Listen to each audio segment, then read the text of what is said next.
అందరికీ నమస్కారం. శ్రీమాత్రే నమః. శ్రీ లలితా సహస్రనామ స్తోత్రం పారాయణ చేసుకుందాము. ఎటువంటి తప్పులు లేకుండా పారాయణ చేసుకోవాలి. ఏమైనా తప్పులుగా చదివినట్టుగా అనిపిస్తే, ఉచ్చారణ దోషాలు ఉంటే అమ్మవారిని క్షమించమని వేడుకోండి. ముందు వీడియోలో 120 వరకు పారాయణం చేసుకున్నాము. ఇప్పుడు 121 నుండి పారాయణ చేసుకుందాము. దరాందోళిత దీర్ఘాక్షి దరహాసోజ్వలాన్ముఖి. ఇవి 2 నామాలు. దరాందోళిత దీర్ఘాక్షి వరకు ఒక నామము, దరహాసోజ్వలాన్ముఖి వరకు మరొక నామము. గురుమూర్తిర్గుణన్నిధి గోమాత గృహజన్మభూహు. ఈ లైన్లో 4 నామాలు ఉన్నాయి. గురుమూర్తి వరకు ఒక నామము, గుణనిధి వరకు ఒక నామము, గోమాత వరకు ఒక నామము, గృహజన్మభూ వరకు మరొక నామము. దేవేశి దండనీతిస్తా దహరాంకాశరూపిణి. ఈ లైన్లో 3 నామాలు ఉన్నాయి. దేవేశి వరకు ఒక నామము, దండనీతిస్తా వరకు ఒక నామము, దహరాంకాశరూపిణి వరకు మరొక నామము. ప్రముఖ్య రాంకాంత దిది మండల పూజిత. ఈ లైన్లో ఒకటే నామం అండి. ఈ లైన్లో ఒకటే నామము. దీన్ని విడివిడిగా పారాయణ చేసుకోకూడదు, ఒకటిగానే చదవాలి. కళాత్మిక కళానాద కావ్యలాప వినోదిని.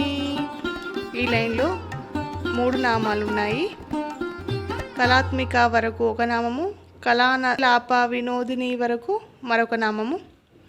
సచమర రమావాణి సవ్య దక్షిణ సేవిత. ఈ లైన్లో ఒకటే నామం. దీన్ని విడదీయకుండా పారాయణ చేసుకోవాలి, విడివిడిగా మాత్రం చేయకూడదు. ఆదిశక్తి రమేయాత్మ పరమ పావనాకృతి. ఆదిశక్తి వరకు ఒక నామము, రమేయ వరకు ఒక నామము, ఆత్మ వరకు ఒక నామము, పరమ వరకు ఒక నామము, పావనాకృతి వరకు మరొక నామము. ఇవి 5 నామాలు. అనేక కోటి బ్రహ్మాండ జనని దివ్య విగ్రహ. ఈ లైన్లో 2 నామాలు ఉన్నాయి. అనేక కోటి బ్రహ్మాండ జనని వరకు ఒక నామము, దివ్య విగ్రహ వరకు మరొక నామము. క్లింకారి కేవల గుహ్య కైవల్య పదాయిని. ఈ లైన్లో 4 నామాలు ఉన్నాయి. క్లింకార వరకు ఒక నామము, కేవల వరకు ఒక నామము, గుహ్య వరకు ఒక నామము, కైవల్య పదదాయిని వరకు మరొక నామము. త్రిపుర త్రిజగన్వధ్య త్రిమూర్తి సిద్ధేశ్వరి. ఈ లైన్లో 4 నామాలు ఉన్నాయి.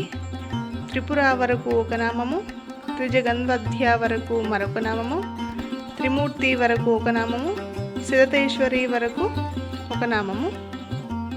ఇలా నామాలు అనేది విడివిడిగానే పారాయణ చేసుకోండి, తప్పులుగా మాత్రం పారాయణ చేయకండి.